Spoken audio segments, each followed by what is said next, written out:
नमस्कार बच्चों, मैं अंतिमा पांडे। आज हम कक्षा 7वीं की दूसरी इकाई की पाठ क्रमांक 5वीं बसंत गीत इस कविता को पढ़ेंगे। इस कविता के कवि श्री चंद्र प्रकाश चंद्र जी हैं। तो बच्चों, बसंत गीत या कविता पढ़ने से पहले हम कवि के जीवन परिचय को पढ़ेंगे, फिर उसके बाद हम कविता पढ़ना प्रारंभ करेंगे। तो बच्चों, आइए हम कवि का जीवन परिचय देख लेते हैं। बसंत गीत इस कविता के कवि श्री चंद्र प्रकाश चंद्र जी हैं। आपका जन्म 3 अक्टूबर 1957 में बुलंदशहर उत्तर प्रदेश में हुआ था। आपकी रचनाएं जो हैं ख्याल ऊपर और ऊपर, यह लघु कथा है, टेलीफिल्म, गीत, बाल गीत आदि। आप कवि, लेखक, निर्देशक, अभिनेता, बहुत प्रतिभा के धनी हैं। आपने विविध पत्र पत्रिकाओं में लेखन कार्य किया है। काव्य संबंधी प्रस्तुत गीत में कवि ने बसंत ऋतु में होने वाले परिवर्तन, प्रभाव और प्राणियों में फैले उल्लास को दर्शाया है। बच्चों, इस कविता में हमें यह दिखाया गया है कि वसंत ऋतु में, यानी जब वसंत ऋतु का मौसम आ जाता है तो चारों तरफ हरियाली ही हरियाली, अनेक फूल, बहुत सारे पेड़ पौधे पर नए नए पत्ते आ जाते हैं और चारों तरफ ये पशु पक्षी जो हैं सब बहुत खुश हो जाते हैं। तो उनमें चारों तरफ जो फैला उल्लास है, यानी इतना खुशी का माहौल है, उसको कवि ने इस कविता के माध्यम से दर्शाया है।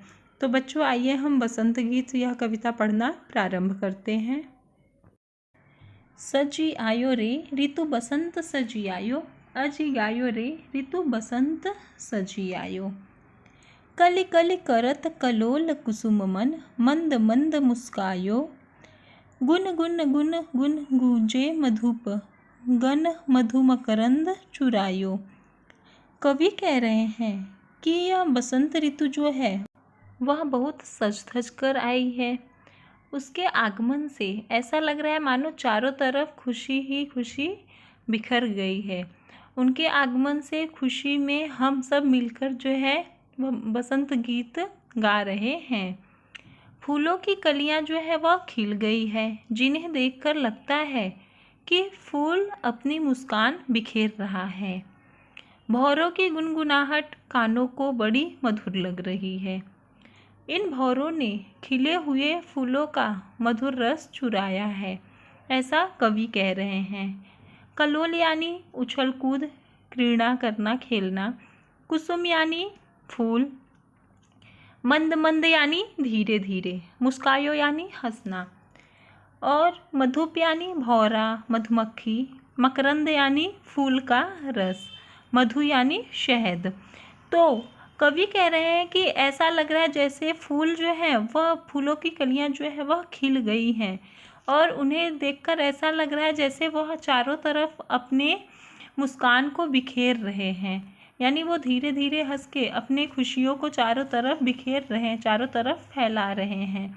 और जो भौरे हैं वो उनकी आवाज़, उनके गुनगुनाहट की जो आवाज़ है वह भी बहुत मधुर लग रही है, वह भी कानों को बहुत मधुर लग रही है। और इन भौरों ने जो भी फूल खिले हुए हैं उनके रस को भौरों, मधुमक्खियों ने चुरा लिया है, ऐसा कवि कह रहे हैं। फिर आगे की पंक्तियां हम पढ़ते हैं। सजी आयो रे ऋतु बसंत सजी आयो, अजी गायो रे ऋतु बसंत सजी आयो। बन बन बाग बाग बगियन में, सुहनी सुगंध उड़ायो। ठुमक ठुमक मयूरा नाचत, गीत कोयलिया गायो। कवि कह रहे हैं कि बसंत ऋतु जो है वह बहुत सज धज कर आई है।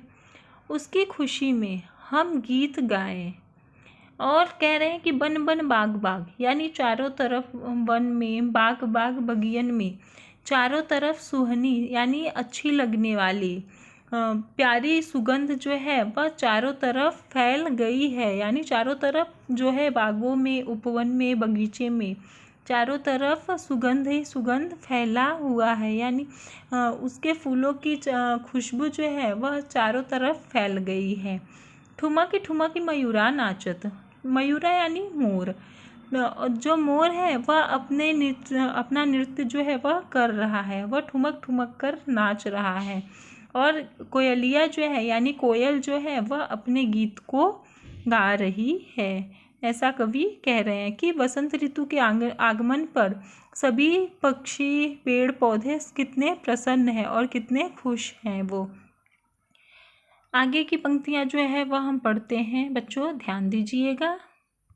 सजी आयो रे ऋतु बसंत सजी आयो, अजी आयो रे ऋतु बसंत सजी आयो। पीली पीली सरसों फूली, अरुबोर अमवा पे छायो। हरी हरी मटर बिछौने ऊपर, अमित रंग बरसायो। कवि कह रहे हैं कि जो बसंत ऋतु है यह बहुत सज धज कर आई है। उसकी खुशी में बसंत गीत हम सब मिलकर गाएं। कवि कह रहे हैं कि खेतों में चारों तरफ सरसों के जो पीले पीले फूल हैं वह फूल गए हैं, यानी वह खेतों में चारों तरफ सरसों के पीले पीले फूल खिल गए हैं। फूली यानी खिलना। और बौर जो है आम के ऊपर भी आ गया है, यानी आम के वृक्ष पर जो बौर खिल आए हैं, यानी जब आम के पेड़ पर छोटे छोटे फूल आ जाते हैं, जब वो फल लगने से पहले उस पर एक बौर आता है, फिर उसके बाद उस पर फल धीरे धीरे लगता है उस बौर से ही। तो कवि कह रहे हैं कि आम जो है आम के पेड़ भी एकदम उन पर भी बौर आ गए हैं। और हरी हरी मटर बिछौने ऊपर, यानी कवि कह रहे हैं कि हरी हरी धरती पर बिछौने के समान प्रकृति ने अनंत रंग बरसाए हैं, यानी चारों तरफ हरियाली ही हरियाली फैल गई है। अमित रंग बरसायो, अमित यानी जो कभी मिट ना सके, जो कभी समाप्त ना हो सके, ऐसा कवि कह रहे हैं। यानी चारों तरफ हरियाली ही हरियाली फैली हुई है और प्रकृति ने अपने इस अनंत रंग को चारों तरफ फैला दिया है। इस ऋतुराज बसंत के गीत गाओ। कवि कह रहे हैं कि यह जो है मौसम बहुत सुहाना है, हमें इस बसंत ऋतु के गीत को गाना चाहिए।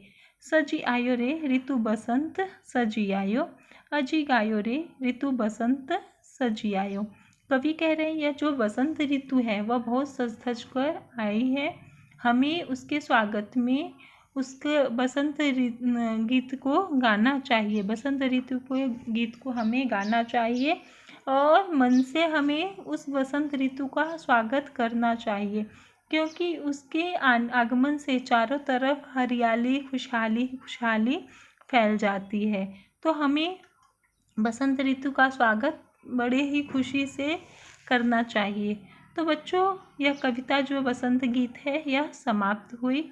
बच्चों यह कविता पढ़ के आपको भी बसंत ऋतु के बारे में पता चल गया कि बसंत ऋतु जो है वह जब आता है बसंत ऋतु का समय, तो चारों तरफ हरियाली और बहुत ही सुहानी सुगंध, यानी बहुत ही अच्छी लगने वाली सुगंध चारों तरफ वातावरण में फैल जाती है और मौसम जो है वह बहुत ही खुशनुमा हो जाता है। तो बच्चों यह जो बसंत गीत है वह कविता समाप्त हुई। अब हम अगले वीडियो में मिलेंगे। धन्यवाद बच्चों, स्वस्थ रहे, अपना ध्यान रखें। बाय बाय बच्चों।